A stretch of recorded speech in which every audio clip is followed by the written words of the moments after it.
রাজা রাখাল রানীর দেশ।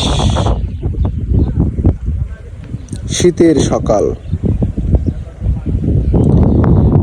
রাখালরা তাদের গরুকে ঘাস খাওয়াচ্ছেন।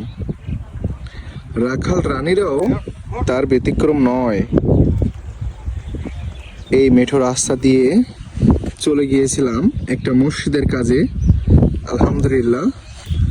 এখন যেতে যেতে দেখলাম রাখাল রাজা রাখাল রানীর দেশে চলে আসছে।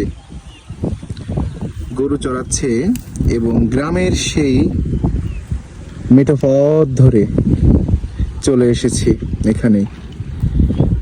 সৃষ্টিকর্তার মহান আল্লাহ তাআলার এক অসাধারণ নিয়ামত এই পৃথিবী, মাশাআল্লাহ।